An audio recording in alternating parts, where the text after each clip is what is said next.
पढ़ा है, तो इसमें आप आप देख सकते हैं कि ये 9 वर्षीय योजना के संबंधित जो मार्गदर्शन विश्व न्याय मंदिर ने सलाहकारों को दिया है, और हर वर्ष हर योजना के प्रारंभ में इस प्रकार एक बैठक का आयोजन किया जाता है जिसमें सलाहकारों को पवित्र भूमि पे आमंत्रित किया जाता है। इस बार हाउस ऑफ जस्टिस सहायक मंडल सदस्यों को भी आमंत्रित किया था, लेकिन कोरोना के वजह से वो लोग नहीं जा पाए, तो हो सकता है कि बाद में बुलाए जाएंगे। लेकिन 90 सलाहकारों में से अधिक सलाहकार तो वहां पर उपस्थित हो पाए। कुछ जो नहीं उपस्थित पाए वो लोग ने ऑनलाइन वर्चुअल मोड में संपर्क करके परामर्श में भाग लिया। तो ये बहुत ही महत्वपूर्ण दस्तावेज है, और हमने ये सिर्फ एक बार आप लोग साथ मिलकर पढ़ा है। अब आने वाले हफ्ते, महीने और वर्षों में बार बार हम इसको देखेंगे, और हम जो मित्रों ने इसमें भाग लिया है, आपका एक दायित्व बनता है कि आप और बहाई मित्रगण को एकत्रित करके, या जो सम्मेलनों का आयोजन किया जाना है उसमें आप मित्रों के साथ विश्व न्याय मंदिर का जो मार्गदर्शन है पढ़ेंगे, और परामर्श के माध्यम से उनकी तरफ से जो प्रश्न, स्पष्टीकरण और कुछ और थोड़ा विस्तार से समझाने के लिए आप उनकी बहुत सहायता कर सकते हैं। तो संक्षिप्त में बताना पूरा कंटेंट तो मुश्किल है, लेकिन अलग अलग इसमें कितने भाग, 4 भागों में बांटा गया है। शुरू से लेकर शुरुआत के 10 पैराग्राफ है, उसके बाद जो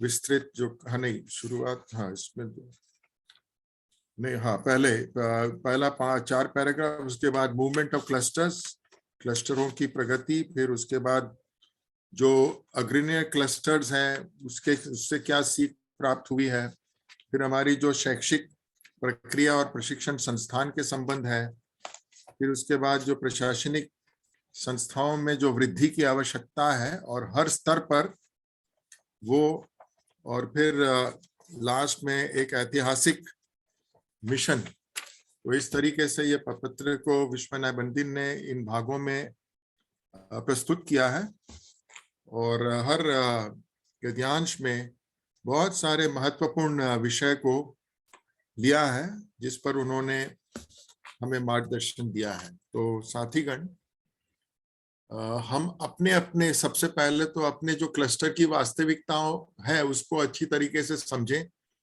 अगर वो समझते हैं और फिर अपने आप को भी सेवा के क्षेत्र में अन्य मित्रों के साथ सेवा के पथ पे हम साथ साथ चलें, और फिर जो भी हमने सीख प्राप्त किया है और पहले के जितने भी दस्तावेज या अधिकार पत्र हमें प्राप्त हुए हैं उसका भी ध्यान रखते हुए हमें देखना है कि और क्या हमें सीखना है, क्या चीजों की उपलब्धियां, क्या चीजों की आवश्यकताएं हैं, ताकि जब जो भी उपलब्धि अभी तक हमने प्राप्त की है, सफलता हमें मिली है और प्रगति हमने की है, उसमें और क्या क्या आवश्यकताएं हैं, ताकि हर क्लस्टर जहां पर भी हम रहते हो उसको तीसरे मील के पत्थर तक तो पहुंचाना है, और उसके बाद समुदाय निर्माण का काम, फिर समाज निर्माण का काम, ये सारे जो शब्द हैं उसका अर्थ क्या होता है। तो हम देखेंगे कि पूरे विश्व के बहाई को एकजुट होकर विश्व न्याय मंदिर का जो मार्गदर्शन है उसको कार्यान्वित रूप देना है, उसको कार्य के क्षेत्र में हमें लाना है, और हम लाएंगे तो हमें नई नई उपलब्धियां, नई नई सफलताएं और एक के बाद एक जो लक्ष्य भी हमारे सामने है उसमें भी हम विजय प्राप्त करेंगे। तो संक्षिप्त में इतना ही मैं कहना चाहता हूँ। हम लोग और भी परामर्श करेंगे, तो आइए ये पूरा पढ़ लिया जाए, और फिर हर साथी से मेरा विनम्र निवेदन है कि आप अपनी अपनी टिप्पणी, अपनी प्रतिक्रिया, अपने प्रश्न, अपने विचार भी साझा करें, आप अपनी वास्तविकता को ध्यान में रखते हुए। तो मैडम मिसेस मुमताज जी, आप पढ़ेंगे। हाँ सर। जी हाँ। योजनाओं की पिछली श्रृंखला के दौरान समुदाय की प्रभु धर्म की सबसे महत्वपूर्ण आवश्यकताओं पर ध्यान केंद्रित करने की क्षमता इसकी सबसे महत्वपूर्ण शक्तियों में से एक के रूप में उभरी। हालांकि केंद्रित रहने के इस बोध को कई कार्य प्रणालियों को समायोजित करना पड़ता है, जिनमें से सभी को प्रतिस्पर्धा के बिना आगे बढ़ना चाहिए।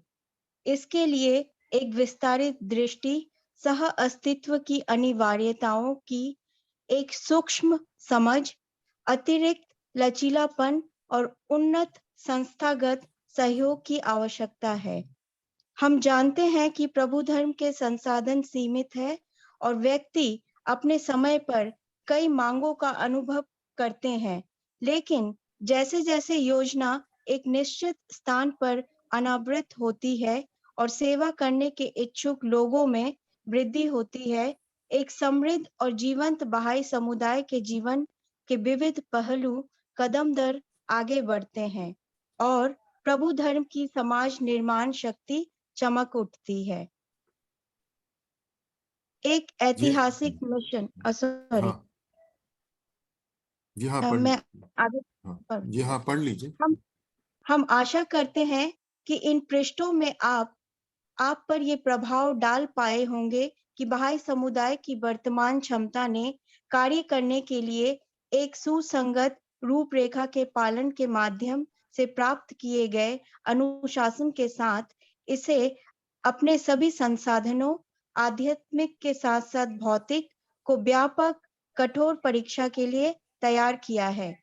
जल्द ही शुरू होने वाली योजना 25 साल के पवित्र उद्यम में पहला प्रमुख उपक्रम अपने दायरे और महत्व में पीढ़ियों पर प्रभाव डालने वाला, जो व्यक्तिगत अनुयायियों, समुदाय और संस्थानों से वैसी ही मांग करेगी, जो संरक्षक द्वारा 10 वर्षीय महाभियान के आरंभ में बहाई विश्व से की गई मांगों की याद दिलाएगी।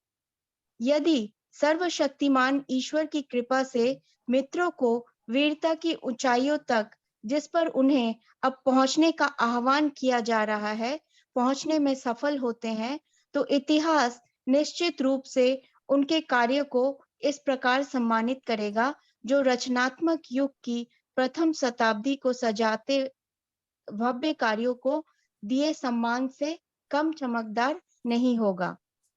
हम आप पर और राष्ट्रीय आध्यात्मिक सभाओं पर ये सुनिश्चित करने के लिए अत्यधिक निर्भर हैं कि इस सामूहिक उद्यम की प्रकृति के साथ दोस्तों को परिचित कराने के सभी प्रयासों में इतिहास के परिप्रेक्ष्य को पूरी तरह से ध्यान में रखा गया है। आज की सभ्यता अपने सभी भौतिक कौशल के बावजूद अभावग्रस्त पाई गई है और सर्वोच्च कलम द्वारा निर्णय जारी किया गया है। क्या आप नहीं जानते कि जो कुछ भी लोगों के पास है, हमने उसे समेट लिया है और इसके स्थान पर एक नई व्यवस्था अनावृत की है। संरक्षक के शब्दों में, दैवीय सभ्यता की स्थापना बहाई धर्म का प्राथमिक मिशन है। इसे सबसे बुनियादी गुणों पर बनाया जाना है, जिसकी दुनिया को बहुत जरूरत है। एकता, विश्वास पात्रता, आपसी समर्थन, सहयोग, सहचर भाव, निस्वार्थता, सत्य के प्रति प्रतिबद्धता, जिम्मेदारी की भावना, सीखने की प्यास, सर्व आलिंगनकारी हृदय का प्रेम। हम मानवता को उसके स्वामी के प्रेम से प्रकाशित देखने की कितनी लालसा रखते हैं। हम हर जिबा पर उसकी स्तुति सुनने के लिए कितने तरसते हैं। हमारी इच्छा की प्रबलता को जानने के बाद आप उस भावना को जानते हैं, जिसके साथ जब हम परम पवित्र दहलीज पर अपना मस्तक रखते हैं, तो हम बाहुला से याचना करते हैं कि वे आपको और उन सभी को जो उनके अनमोल प्रभु धर्म को संजोते हैं, उनकी अकथनीय कृपा का और अधिक परिपूर्ण माध्यम बनाए। विश्व न्याय जी हाँ जी, बहुत बहुत धन्यवाद मिसेस मुमताज। तो पिछले भाग का जो लास्ट पैराग्राफ था, उसमें आने वाले जो योजनाएं हैं उसमें जो क्षमता में वृद्धि हुई उसका उल्लेख किया गया है और उससे जो हमें बल प्राप्त हुआ। और फिर जो कार्य की जो रणनीतियां हैं, जो लाइंस ऑफ एक्शन वो है। और ये जो कार्य के जितनी भी रणनीति है, चाहे एक तो प्रचार प्रसार का है, क्षमता वृद्धि है, फिर सामाजिक क्रिया है, फिर जो बाहरी दुनिया में जो संवाद के विषय आते हैं, तो ये सब एक साथ साथ चलते हैं। और इसमें जो कुछ 4 चीजों की यहाँ बात बताई गई है कि हमारा दृष्टिकोण कैसे विस्तृत होना, हमें एक न्यूएंस्ड अंडरस्टैंडिंग, फिर उसका ऑफ को एग्जिस्टिंग इम्पेरेटिव्स जो मांगे हैं, फिर इसमें लचीलापन है, और फिर संस्थाओं की तरफ से भी एक समंजसता और समन्वयता जो होनी चाहिए उसकी भी उल्लेख की बात की गई है।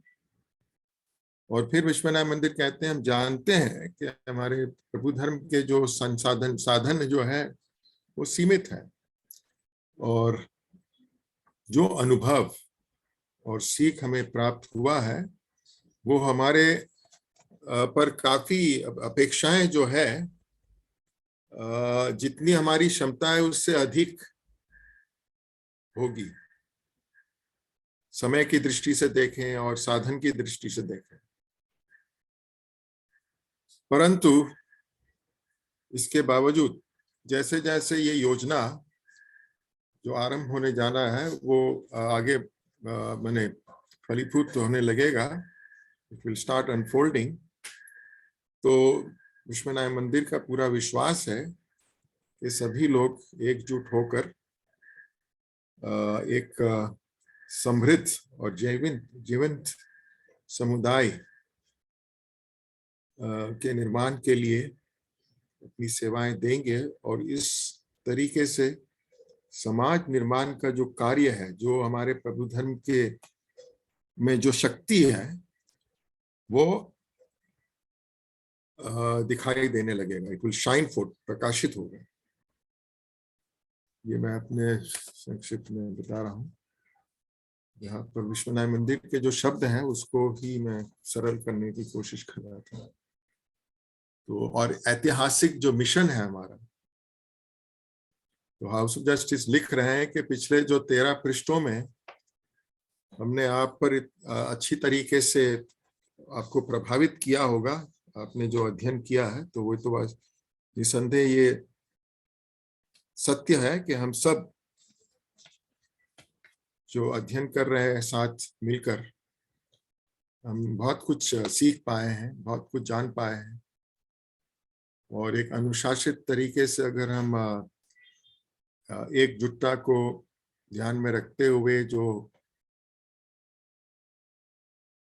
फ्रेमवर्क, उसको ये सब चीजों को ध्यान रखते हुए अगर हम आगे बढ़ेंगे तो इसमें भी कोई संदेह नहीं है कि आने वाले दिनों में जो एक व्यापकता की आवश्यकता है, इसके वजह से कठोर परीक्षा भी ली जाएगी, क्योंकि परीक्षा एक तो साधन, एक हमारे आध्यात्मिक, ये दोनों की आवश्यकता होगी। और ये योजना बहुत ही शीघ्र ही आरंभ होने जा रहा है, और ये आने वाले 25 वर्ष का पहला चरण है, क्योंकि हमने शुरू में ही देखा कि हाउस ऑफ जस्टिस ने रिजवान 2046 तक, यानी अगले 25 वर्ष का हमें दृष्टिकोण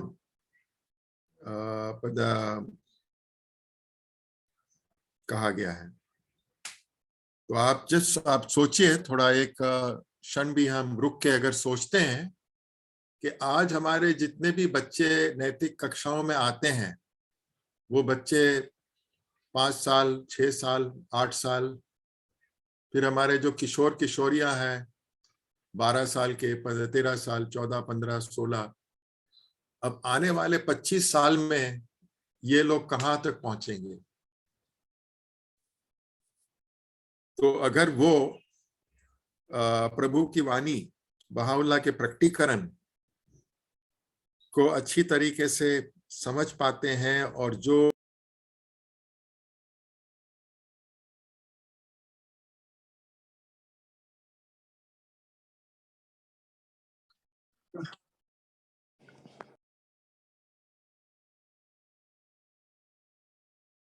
तो जैसे कि गार्डियन ने 10 ईयर क्रूसेड के लिए आह्वान किया गया था, तो हम सब जब ये लेटर पढ़ रहे थे तो बार बार उसमें आ रहा था कि 25 साल, आने वाले 25 साल के लिए हमें रूपरेखा दी गई है और 9 वर्ष बड़े इंपॉर्टेंट है नेक्स्ट 9 इयर्स के लिए, और उसमें से मेजोरिटी गोल हमें एक साल के अंदर में तैयार करना है और वही हमारा बेस होगा आने वाले समय के लिए।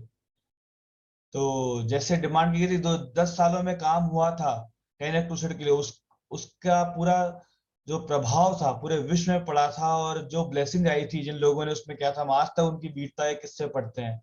अब ये हमारे लिए आया है इस समय, विश्व न्याय मंदिर ने हमें कहा है कि हमें उसी तरह से काम करना है जिस तरह से उस टाइम किया गया था, और उसके लिए रूपरेखा हमें दी गई है किस तरह से, चाहे वो भौगोलिक हो, मानसिक रूप से हो, संसाधन किसी भी तरह से हो, हमें उसके लिए तैयार अपने आप को कर लेना है।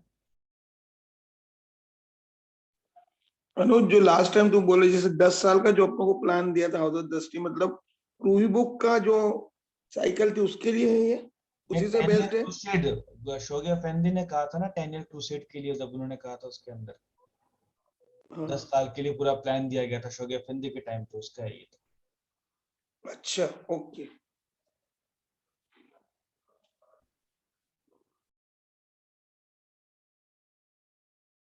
जी, कोई और कुछ में ऐड करना चाहेगा? अब तो एक पैराग्राफ है। यामिनी जी, आप कुछ बताना चाहेंगे इसके बारे में, या कोई और मित्र?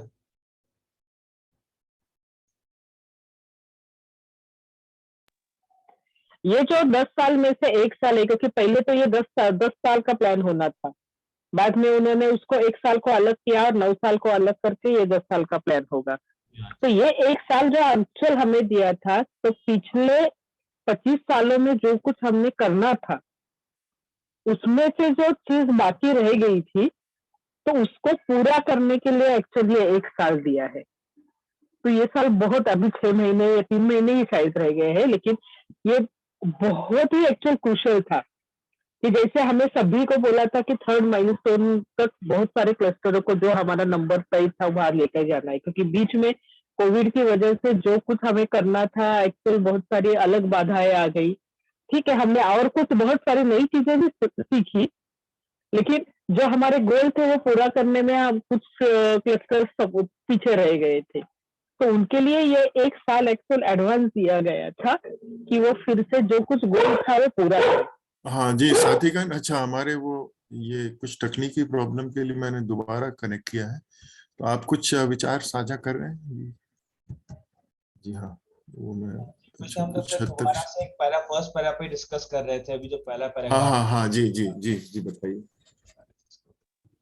नहीं, हमने क्या किया, आपके जैसे हमें 3-3 पैराग्राफ एक साथ में आ रहे थे, तो हमने अच्छा एक एक अच्छा पैराग्राफ पढ़ के करने की कोशिश कर रहे थे। तो पहला पैराग्राफ अच्छा हमने अभी फिर से पढ़ा था और अच्छा उसको जी। एक्सप्लेन कर रहे थे, तो आप ओह अच्छा अपने अच्छा, तरीके हाँ से आगे ले जा सकते हो, नो प्रॉब्लम। हाँ हाँ, नहीं नहीं, आप ही लेकिन बताइए, आप बताइए ये। हाँ जी, बताएं। नहीं, सिर्फ हाँ फर्स्ट क्योंकि, पैराग्राफ हमने अभी कंप्लीट किया, अभी उसके आगे अच्छा का करना है। अच्छा अच्छा, फर्स्ट पैराग्राफ यानी पेज 1, पहले पृष्ठ? जो नहीं हेडिंग हाँ, था नहीं ना, अभी, हाँ ऐतिहासिक लास्ट मिशन। लास्ट, हाँ ऐतिहासिक हाँ मिशन के जो 3 है वो, ये हाँ, हाँ। उसमें से एक पैराग्राफ सिर्फ हमने किया वो। हाँ तो ये पहला, जैसे अभी हम लोग चर्चा कर रहे थे, एक तो ये योजना का जो स्वरूप है वो उसी संदर्भ में हमें अपनी सेवा देनी है, फ्रेमवर्क। और तो नए जो योजना जो आरंभ होने जा रहा है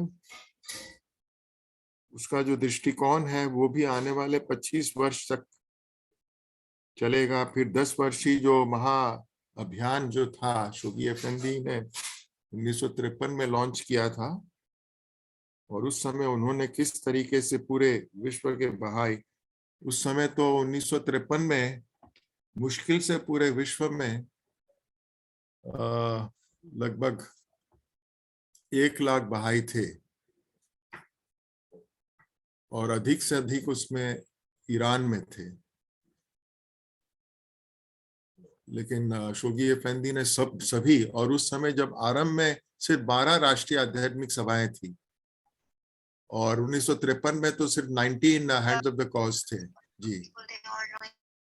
लेकिन एक चीज हमने सलाहकारों से सुना जो परामर्श में, उन्होंने बताया कि शोगी अफेंदी ने इतने अच्छी तरीके से लोगों को उत्साहित और प्रेरित किया और ऐसी एक ऊर्जा भर दी थी कि अधिकतर जितने भी नए नए जो क्षेत्र थे देश या द्वीप, वो पहले ही साल के अंदर एटलीस्ट 80% जो लक्ष्य थे वो पूरा हो गए।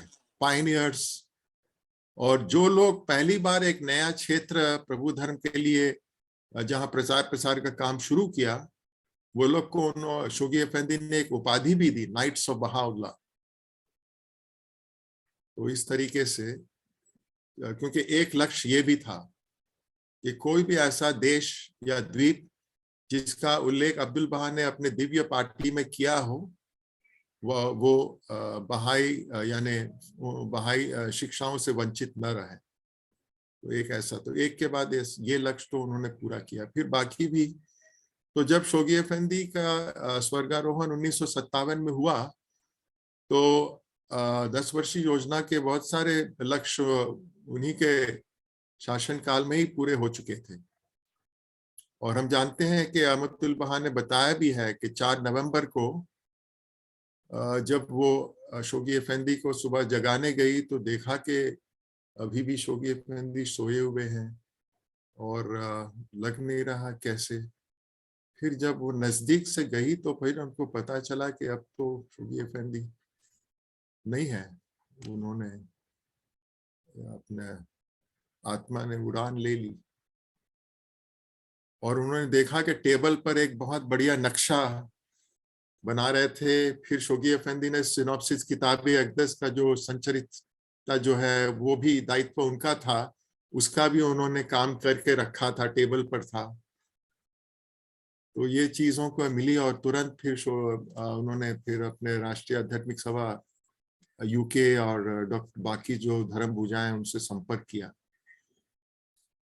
और ये हाउस ऑफ जस्टिस चाहते हैं कि पूरे विश्व के बहाई, आज हम जब कहते हैं कि 60 लाख से भी अधिक बहाई है विश्व में, और जिसमें अगर 10% भी सक्रिय है तो आप बहुत कुछ हासिल कर सकते हैं। क्योंकि विश्व न्याय मंदिर ने अपना एक जो 28 दिसंबर 2010 का एक प्रपत्र है, उसमें उन्होंने लिखा है कि हर समुदाय में देखा गया है कि मिनिमम 10% सक्रिय बहाई है, लेकिन अब चाहते हैं कि अधिक से अधिक बाकी 90% बहाई जो है समुदाय में, वो लोग भी योजना के लक्ष्यों को पूरा करने के लिए उन्हें भी हमें प्रेरित करना है, प्रोत्साहन देना है। तो साथीगण, हाँ मैडम यामिनी जी, अच्छा आप बताइए। मिस्टर राजेश मीना जी, आप कुछ साझा करना चाहेंगे? अभी कुछ हमारे पास समय है। नहीं, वही हम अटक गए थे 10 क्रूसेड में एग्जैक्ट क्या हुआ, आपने बहुत अच्छे से बताया। जी हाँ, बहुत सारे, क्योंकि रूही एक पार्ट 2 में एक्चुअली इसका जिक्र बहुत अच्छे से आया है। हाँ, 1953 में गार्डियन ने कई कॉन्टिनेंटल कॉन्फ्रेंसेस भी किए थे, एक दिल्ली में भी हुआ था। तो इस समय भी कई धर्म भुजा दिल्ली आए थे। फिर एक वो स्टॉकहोम में हुआ, कई जगह पे किया गया था, अमेरिका में हुआ।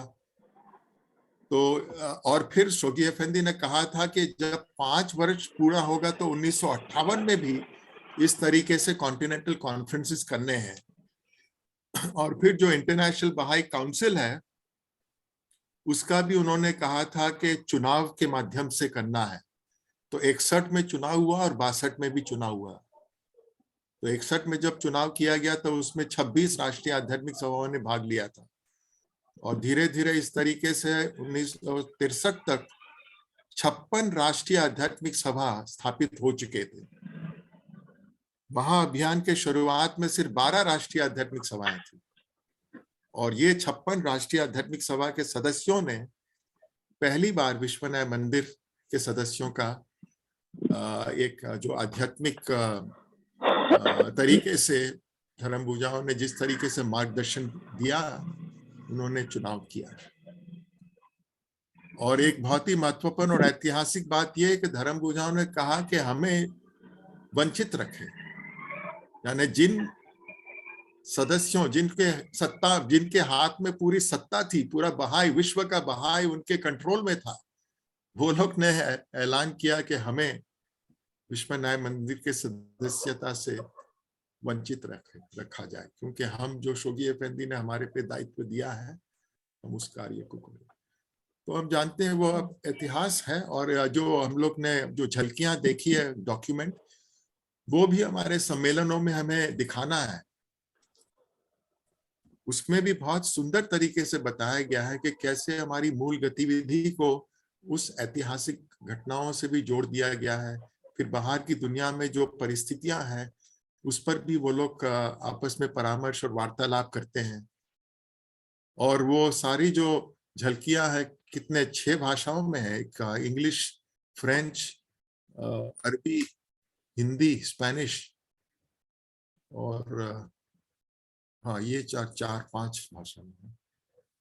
पर्शियन में भी होंगे ना? हाँ पर्शियन नहीं, वो अरबी में है जो वो दिखा रहे हैं। पर्शियन में जहां तक मेरे पास मेरे नोट्स लिखे हैं, तो पहला तो अंग्रेजी में शुरू होता है फूल, गुलाब, ये हाँ पुष्पों से, और फिर वो जो दादी उसके पोते के साथ फ्रेंच में करते हैं, फिर अरबी में वो करते हैं, और फिर हिंदी में वो सुहावना, ये हमारे सलाहकार महोदय मिसेस भावना की बहन है, फिर वो स्पेनिश में करते हैं, शायद पर्शियन में नहीं। तो ये तो बहुत ही सुंदर तरीके से, कितना उसमें एक क्रिएटिविटी है। और कहीं पर भी आपको विश्व न्याय मंदिर नहीं दिख रहा है। विश्व न्याय मंदिर का निर्माण उनका भवन है। तो ये भी एक बहुत ही बड़ी विशेषता है बहाई फेथ में कि हम लोग सब साथ साथ चलते हैं, और विश्व न्याय मंदिर के सदस्य, हमारे अंतर्राष्ट्रीय शिक्षण केंद्र के सलाहकार महोदय, सहायक मंडल सदस्य, सभी लोग, राष्ट्रीय आध्यात्मिक सभा के, हम लोग, अपना कोई अस्तित्व नहीं है। अस्तित्व बहाउल्लाह का है, प्रभु धर्म का है और संस्थाओं का है। ये भी एक बहुत ही महत्वपूर्ण, आप कभी भी किसी भी धर्म या आध्यात्मिक संस्थाओं की तरफ से भी डॉक्यूमेंट्रीज देखिए, और दोनों एग्जाम्पलर जो अब्दुल बहा के ऊपर भी जो बनाई गई है, वो भी एक बहुत ही सुंदर तरीके से प्रस्तुत की गई है। और ये भी हमारे सम्मेलनों में हम बाहर के जो हमारे साथीगण हैं, तो हमारा पहला कर्तव्य ये है कि हमारे जितने भी जान पहचान के लोग हैं उनकी एक सूची तैयार किया जाए, और हमारे निकटतम जो सम्मेलन होना है उसमें इन सभी लोगों को आमंत्रित करें, और उनसे हम वार्तालाप करें, और उनको हम विश्व न्याय मंदिर का परिचय दें कि बहाई सेवा का जो या कार्य का जो एक तौर तरीका है वो कैसा है। क्योंकि आप कभी भी किसी धर्म के साथ जब आपका वार्तालाप होता है तो वो पूछते हैं कि आपके धर्म के मुखिया कौन है। वो हर धर्म में होते हैं, लेकिन बहाई धर्म में कोई नहीं है। तो हम कहते हैं हमारी सर्वोच्च संस्था विश्व न्याय मंदिर है, और विश्व न्याय मंदिर हमें मार्गदर्शित करते हैं, और हम सब साथ साथ सेवा के पथ पे हम चलते हैं। साथीगण, आप में से कोई प्रतिक्रिया साझा नहीं कर रहे, तो इसलिए मैं बोल रहा हूं, लेकिन कृपया, अभी और समय थोड़ा है। तो ये लास्ट हमारा रहा। आप सबको हृदय से कोटि कोटि धन्यवाद कि आपने इतना सुंदर अवसर दिया कि हम लोग सामूहिक रूप से विश्व न्याय मंदिर का प्रपत्र का अध्ययन किया। तो मिस्टर अनुज, विशेष करके आपको बहुत बहुत धन्यवाद, आपने हमें होस्ट किया। तो जी, सब मित्रों का और आपका धन्यवाद कि आपने इतना समय दिया। आखिरी 1 मिनट बचा है ये हमारे मेरा पास। सौभाग्य है, मुझे बहुत कुछ सीखना। थैंक यू Yeah, सर, thank- thank you thank you Anuj ji, thank you sir. Thank you रात जी, को भी और कोई धन्यवाद, साथी? उन्होंने आपका नाम सजेस्ट किया इस पे महत्वपूर्ण पत्र को पढ़ने के लिए। डॉक्टर साहब ने कहा कि भाई अली साहब से कहो कि वो सभी को धन्यवाद। और फिर बहुत- देखते हैं कोई नया शुरू करेंगे, कुछ नई विधा, कोई नया क्या हाँ। कंसल्ट करके। आप सभी लोगों को बहुत बहुत धन्यवाद। सबका आभार। थैंक यू मर्चेंट साहब। Thank you thank you. Every- thank you doctor साहब, थैंक यू डॉक्टर साहब, सभी को अल्लाह अल्लाह